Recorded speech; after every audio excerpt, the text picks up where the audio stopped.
पंडित जी, अब हम अपना आखिरी प्रश्न लेना चाहते हैं। ये हमारी प्रेरणा के लिए होता है। वैसे तो पंडित जी के बारे में एक बहुत सुंदर डॉक्यूमेंट्री भी है जिसमें सारा बताया उनका जीवन परिचय।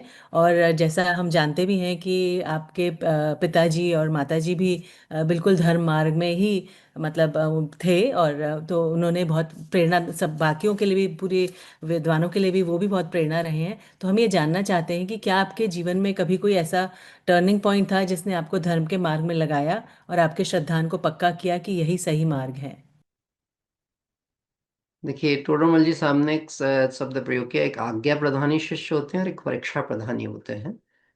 तो हमें परीक्षा प्रधानी ही बनना चाहिए, क्योंकि परीक्षा करेंगे तो स्वज्ञान से निर्णय होता है। यद्यपि मुझे पैतृक रूप से विरासत में ऐसा कोई सातिशय पुण्य लेकर के आए थे कि जैन कुल ही मिला हो, इतनी बात नहीं है। किंतु जैन कुल के साथ सच्चे देवशास्त्र गुरु की आराधना करने वाले परिवार मिल गया, माता पिता मिल गए। मेरे पिताजी को तो तत्व की रुचि बाद में आई। यानी जब तक कॉलेज की लाइफ तक उनको सामान्य व्यवहार जीवन सब कुछ था, लेकिन उनकी रुचि बाद में जुड़ी। और उनकी जब जुड़ी तत्व अभ्यास से, आगम अभ्यास से, ग्रंथों के पठन पाठन से और फिर गहन चिंतन से, फिर जब मेरा जन्म हुआ तो घर का वातावरण इस तरह का लगभग पूरा तैयार था कि मतलब हमारे यहाँ सच्चे देव शास्त्र गुरु के अलावा कोई अन्य मान्यता की बात नहीं है। जो सामान्य गृहस्थ के अष्टमूल गुण के व्यवहार हैं, व्रत के पालन की भूमिका है, वो सब घर में वातावरण बचपन से देखने मिला। रही बात की टर्निंग पॉइंट्स की बात कहें, तो जहाँ हमें हर चीज पॉजिटिव दिखती है ना, वहाँ पे एक पॉइंट खोजना थोड़ा कठिन लगता है। लेकिन फिर भी ये कहेंगे, मुझे अगर मैं अपना पहला चरण मानता हूँ, वो पाठशाला मानता हूँ। पाठशाला की एक अनवरत अभ्यास जो हमने वहाँ किया, छोटे शहर में रह करके, रेगुलर पाठशाला। जैसे मैं आज भी ये बात देख रहा हूँ, स्कूल एग्जाम्स टाइम चालू होते हैं, पाठशालाएं बंद हो जाती हैं। क्यों? क्योंकि हमें लौकिक शिक्षा ज्यादा महत्वपूर्ण दिख रही है, क्योंकि वो हमें कोई पद दिलाएगी। कौन सा पद? लौकिक पद या अपद। लेकिन जिससे स्वपद मिलेगा, मोक्ष पद मिलेगा, हमें उसकी वैल्यू नहीं समझ में आ रही। आत्मज्ञान ही ज्ञान है, शेष सभी अज्ञान। ये पाठशाला में हम ये लाइन बार बार डेली प्रेयर में बोलते थे, आत्मज्ञान ही ज्ञान है, शेष सभी अज्ञान, विश्व शांति का मूल है वीतराग विज्ञान। तो पहली तो मैं आधार मानता हूँ जीवन में परिवर्तन का या सोचने की दृष्टि मिली, वो पाठशाला से। और अच्छे से अभ्यास करने का अवसर बना। एक एक भाग को दो दो तीन तीन साल तक पढ़े, बार बार पढ़े। फिर उसके बाद मैंने शास्त्री वगैरह नहीं किए कहीं से। मैंने स्टडी के लिए कहीं बाहर जैन विद्यालय वगैरह में नहीं गया। मैंने आप लोगों के पास तो शायद कोर्सेस और डिग्रियां भी होंगी, मेरे पास कोई डिग्री नहीं है जैनिज्म स्टडी की। बस एक वातावरण मिला है, श्रुत मिली है, जिनवाणी भरपूर मात्रा में, माँ जिनवाणी है चारों तरफ। अभी मैं जिस कमरे में बैठा हुआ हूँ, मेरे स्वाध्याय कक्ष में, यहाँ लगभग 4,000 से ज्यादा ग्रंथ चारों तरफ रखे हुए हैं। तो एक वातावरण वह मिला है। रही बात होती है एक उम्र पड़ाव के साथ में टर्निंग्स की बातें आती हैं। तो जैसे जीवन के प्रति, हमारे परिवार के प्रति ड्यूटीज आ जाती हैं।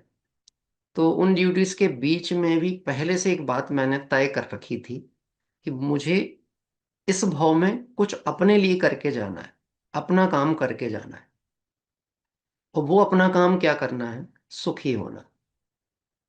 और मैं प्रयास तो कर रहा हूँ, सारे व्यापार भी करता हूँ, बिजनेस भी करता हूँ, परिवार को भी देख रहा हूँ, सब कर रहा हूँ। लेकिन मुझे वहां वैसा सुख पूरा नहीं मिलता जितना मुझे जिनवाणी के पास में मिलता है। मुझे हर समस्या का समाधान यहाँ मिल जाता है।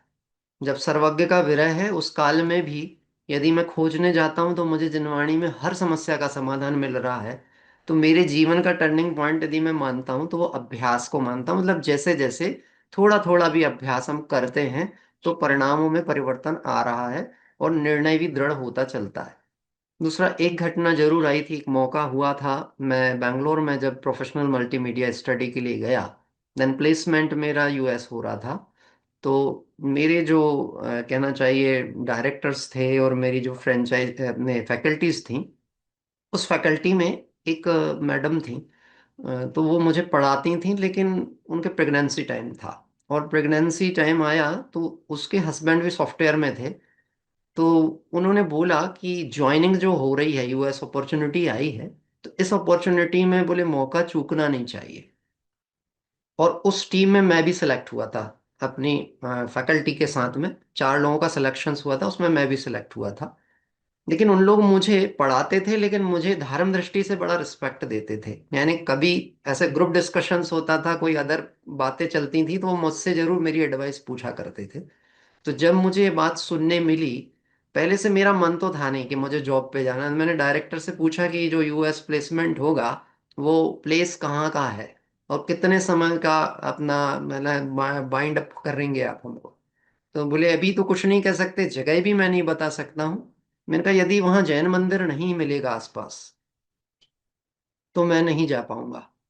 तो उन्होंने मुझे सीधे छूट ये कहा, ये तो पागलों जैसी बात है, फिर तुमको बेंगलोर भी नहीं आना चाहिए था। तो मैंने कहा खैर, हो गई पागलपंथी मुझसे, मैं मान रहा हूँ। तो अच्छा है आपने कहा।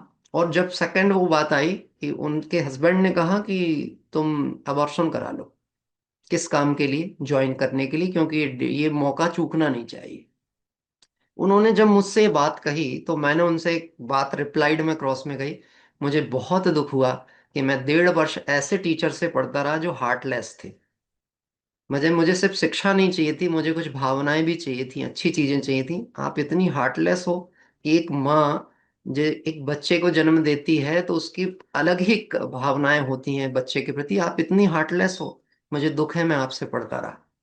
और शायद मैं इस शिक्षा का प्रयोग भी नहीं करना चाहूँ, इतने हार्टलेस लोगों की द्वारा दी गई शिक्षा। तो मैंने तभी डिसाइड किया कि अब मैं किसी भी कंडीशंस में इन लोगों के बीच में नहीं रहूंगा। अभी हुआ क्या, जैसे ही मैं विड्रॉ हुआ हूँ तो ऑटोमेटिकली वो सिलेक्शन टीम भी कैंसिल हो गई, वो पूरा ग्रुप कैंसिल हुआ, क्योंकि फिर से फ्रेश सिलेक्शन होगा, एक आदमी विड्रॉ हुआ है। लेकिन मेरे विड्रॉ होने से उनके एक बच्चे का जो अबॉर्शन होने वाला था वो बच गई घटना। दूसरी बात, मुझे संसार के स्वरूप की विचित्रता आई कि लोग भोगों में पद के लिए, जबकि उस समय भी अच्छा मिल रहा था, लेकिन बस बात यही है, सुख कहाँ है ये पता ही नहीं था। तो मुझे ये लगा कि जब हमें पता है, हमने जाना है, हमें आगम बता रहा है, जिनवाणी गुरु बता रहे हैं, फिर हम भी वही प्रवाह में रहेंगे तो कैसे काम होगा। इसलिए अपने गांव लौट चलना चाहिए, अपने घर आ जाना चाहिए, और अपना घर ही आनंद रूप है। बाबू युगल जी साहब की एक लाइन है, निज घर बिना विश्राम नाही, आज यह है निश्चय हुआ। अपने घर में लौट के आइए। और अपना घर कहाँ है? आप स्वयं है अपना घर। तो अपने घर में लौट के आने का जिस दिन आपका मन बन जाएगा वो आपका टर्निंग पॉइंट है। और जब तक आपको अपना घर नहीं पता होगा हम घर घर भटकते रहेंगे। तो ऐसे बहुत घटनाएं हो सकती हैं, लेकिन जब एक बार अपने को मार्ग मिल गया तो मैं तो इन सब चीजों का भी ज्यादा स्मरण नहीं करना चाहता कि कहाँ से डाइवर्शंस हुआ, कहाँ से कन्वर्शंस हुआ। अब तो जो मिला है इसका दृढ़ता से निर्णय पूर्वक अपना कार्य बन जाए, बस इस पे ही हमें करना है। उसके लिए एक प्रतिज्ञा आप लोग लीजिए, मुझे इस पर्याय में आत्मा का कल्याण करना ही है। किसका? किसकी आत्मा का? अपनी आत्मा का। मुझे इस पर्याय में आत्मा का कल्याण करना ही है। मेरी आत्मा का कल्याण जिनवाणी के अभ्यास से ही हो सकता है, इसलिए मैं निरंतर जिनवाणी का अभ्यास करूंगा। ये कोर्स है, अच्छी बात है, क्योंकि इसमें एक बाइंड अप होता है, टाइम रहता है कि इस लिमिट में हमें इस कंप्लीट कोर्स को करना है, पढ़ना है, एग्जाम्स देना है। तो ये एक अच्छा है।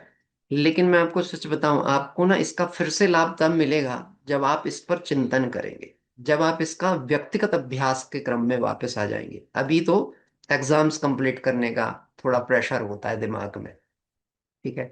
तो जब आप इसको अपने लिए करने लगेंगे तो दूसरा जो हमने नियम के अंतर्गत ध्यान रखना है, मुझे इस पर्याय में, पहली बात, मुझे इस पर्याय में आत्मा का कल्याण करना ही है। किसकी आत्मा का? अपनी, मेरी आत्मा का कल्याण करना ही है। मेरी आत्मा का कल्याण जिनवाणी के अभ्यास से ही हो सकता है, इसलिए मैं निरंतर जिनवाणी का अभ्यास करूंगा। ये कोर्स कंप्लीट होने के बाद भी रोकूंगा नहीं, करूंगा, निरंतर करूंगा। और मैं जिनवाणी का अभ्यास आत्महित की भावना से करूंगा, अन्य कोई लौकिक प्रयोजन से नहीं करूंगा। मैं अच्छा प्रीचर बन पाऊं, किसी को सिखा पाऊं, समझा पाऊं, ये मैटर नहीं है। मैं समझ जाऊं, मैं अपना काम कर लूं, ये सबसे इंपॉर्टेंट काम है। क्या? देखिए, हो सकता है हर आदमी के पास शैली ना हो, कोई बात नहीं है, आप दूसरे को नहीं समझा पाओगे, लेकिन आप खुद समझ गए तो हमें चाहिए क्या था? मुझे तो अपना सुख और आनंद चाहिए था। इसलिए प्रतिज्ञा का आप सब निर्वहन करिएगा। और बहुत बहुत मैं फिर भी शुभकामनाएं इसलिए दूंगा क्योंकि मोक्ष मार्ग की धर्म आराधना का अभ्यास कर रहे हैं। तो जो ज्ञान अभ्यास है, रत्नकर्ण शावकाचार्य में लिखा है जिन धर्म का अभ्यास यानी ज्ञान अभ्यास जिन धर्म का आधार स्तंभ है, तो जो ज्ञानाभ्यास करेगा वो निश्चित ही उसके मिथ्यात्व का अभाव होगा, सम्यक दर्शन की उसकी प्राप्ति होगी। व्यवहार से तो मैं मानता हूं, आज आप एक्सेप्ट करके ही उठना हम सम्यक दृष्टि हैं। और सम्यक दृष्टि का कोई झंडा लेके घूमने की जरूरत नहीं है, लोगों से इसके लिए रिस्पेक्ट की अपेक्षा नहीं करना है कि हमने सम्यक दृष्टि अपने को बोला तो लोग हमको अलग दर्जे पे देखें, वो नहीं है मैटर। मैटर ये है, मुझे आत्मा की श्रद्धा हुई है, मुझे देवशास्त्र गुरु की श्रद्धा हुई है, मार्ग ये सच्चा है और इस मार्ग पे मैं चलूंगा और निश्चित ही मुक्ति को प्राप्त कर जाऊंगा। ये बात का भरोसा मुझे अब कोई संदेह नहीं है, चाहे वो आज, कल या कुछ काल बाद, लेकिन मार्ग यही था, यही है और यही रहेगा।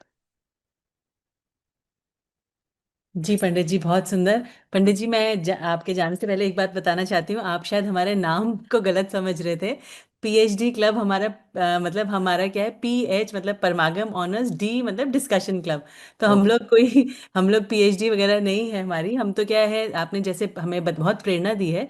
हम लोग का हमारा कोर्स हो चुका है, पर ये हमने अपनी स्वाध्याय के लिए, सेल्फ स्टडी के लिए किया है। ये जो प्लेटफॉर्म है परमागम ऑनर्स के अंतर्गत ही है। तो इसमें हम जैसे आप आए हैं ऐसे हम क्योंकि हमारे को क्या है, हम लोग को विरासत में ये चीज़ें नहीं मिली थी। और हमें लगभग अभी पिछले 8-10 साल से ही हम लोग तत्व ज्ञान में आए हैं। और हम पढ़ना शुरू किया है, और हम सब सब एक ही उस पे हैं। पर आपकी ये वाली बात आज बहुत अच्छी लगी कि सम्यक दृष्टि एक्सेप्ट करो, कि आप सम्यक दृष्टि हो, और बाहर के लिए नहीं, अपने अंतरंग के लिए। और तो सम्यक दृष्टि कहने का मतलब है मैं जीव हूं, ये स्वीकृति होनी है, इसलिए सम्यक दर्शन की एक पर्याय उसमें होती है। सम्यक दर्शन से आत्मा महान नहीं है। हम भ्रांति क्या चलती है, सम्यक दर्शन होगा तो महान हो जाऊंगा, महान हो जाऊंगा। अरे नहीं, आत्मा महान ही है, बस इसकी दृष्टि, इसकी स्वीकृति का नाम सम्यक दर्शन। इसमें तो कोई संदेह नहीं है कि मैं महान हूं, क्योंकि मैं ही नहीं कह रहा हूं, भगवान ने भी कहा है तू परमात्मा है। तो उसी स्वीकृति देखिए, भगवान ने कहा तू परमात्मा है, इस बात को मैंने स्वीकार किया तो भगवान की भी श्रद्धा हो गई कि भगवान ने सच कहा है, और भगवान ने मुझे परमात्मा कहा है, मैंने अपने को भी परमात्मा मान लिया, दोनों का श्रद्धान हो गया। व्यवहार सम्यक दर्शन, निश्चय सम्यक दर्शन, दोनों हो गया। बोलो कितना सरल काम है। लेकिन जब तक समझ नहीं आए तो बहुत कठिन है। आत्मा को जानना दुनिया की नजर में देखा जाए असंभव जैसा काम है, जबकि मुश्किल तो जरूर हो सकता है पर असंभव बिल्कुल भी नहीं। और मुश्किल इसलिए है, अनादिकाल का अग्रहित मिथ्यात्व पाल के बैठे हैं ना, शरीर को, पैसे को, पर्याय को अपना मान के बैठे हैं ना, तो भेद ज्ञान नहीं कर पा रहे थे। लेकिन आज हमारे पास में इतना ज्ञान है, इतनी बुद्धि है, जिसको कहेंगे मति भी ऐसी है, विचार करने की शक्ति है, भेद ज्ञान करने की ताकत भी वर्तमान में है, तो उसका प्रयोग हमको करना चाहिए। दो पंक्तियां आखिरी में कहते हैं, फिर विराम लेते हैं क्योंकि मेरे स्वाध्याय का समय हुआ है।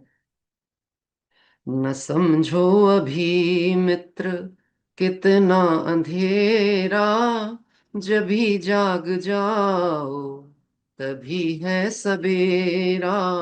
न समझो अभी मित्र कितना अंधेरा, जब भी जाग जाओ तभी है सवेरा।